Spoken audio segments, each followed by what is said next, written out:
64 years after independence, Nigeria, Africa's most populous nation, continues to grapple with the high rates of poverty and underdevelopment. Many say this is the result of years of bad governance. Decades of decisions made without foresight or empathy have left the country grappling with the heavy aftershocks following major economic reforms over the last 1 year. In May 2023, the newly inaugurated President Bola Ahmed Tinubu announced the removal of the long-standing fuel subsidy.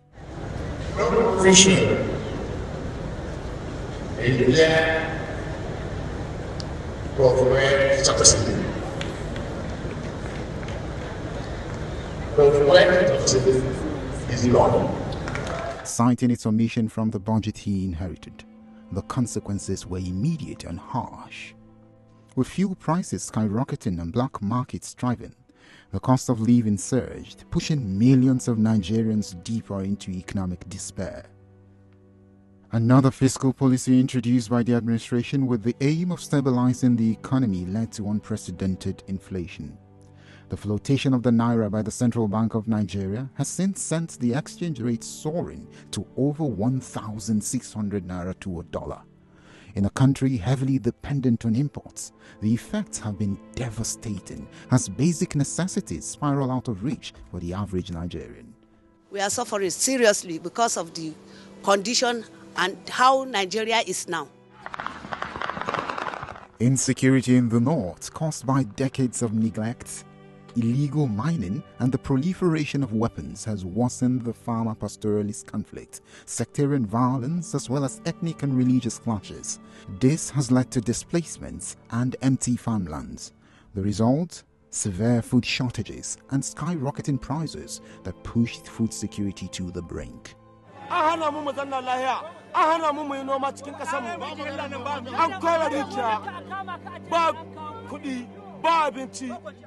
Where we are today was not caused by 1 year's administration. It is the outcome of years of insecurity. Many people could not go to farms for almost 10 years. As if the situation wasn't dire enough, a daily life for Nigerians became an uphill battle as power tariffs soared. Households already struggling under the burden of rising costs of food and commodities found themselves paying more for less reliable electricity. The discontent reached a boiling point in the first quarter of 2024. Citizens were angered by the government's extravagant spending, $100 million on a new presidential jet and an additional $50 million for its customization, 21 billion naira for a vice presidential residence. All at a time when the minimum wage in the country was just 30,000 naira.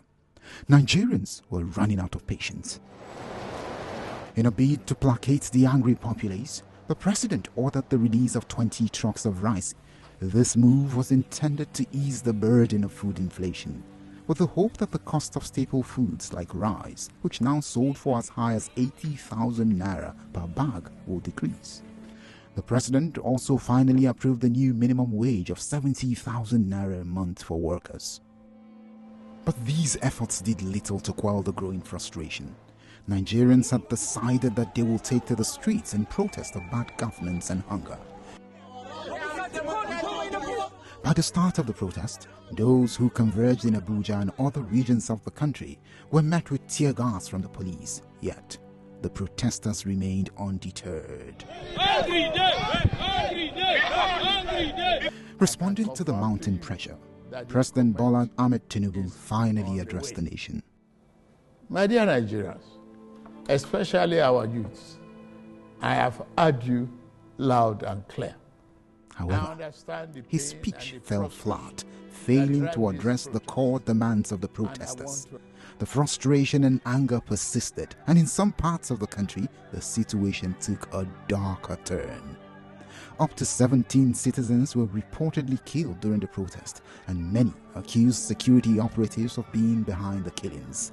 States like Kaduna, Katsina, and Kano imposed curfews to curb the destructions that unfolded.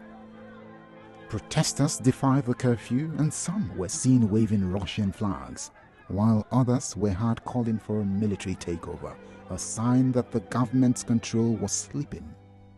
and fastly so. Alarmed, the government convened emergency security meetings. Though the protest lost steam over days, many were determined to see it through till the end. As the dust settles, the government has taken steps to engage with more citizens. Summits and meetings with key groups have been held, and recently, President Tinubu inaugurated 30 hybrid-powered compressed natural gas buses donated by the Depots and Petroleum Products Marketers Association of Nigeria, DAPMAN. This is the story of a nation at a crossroads, where the demand for change echoes louder than ever before.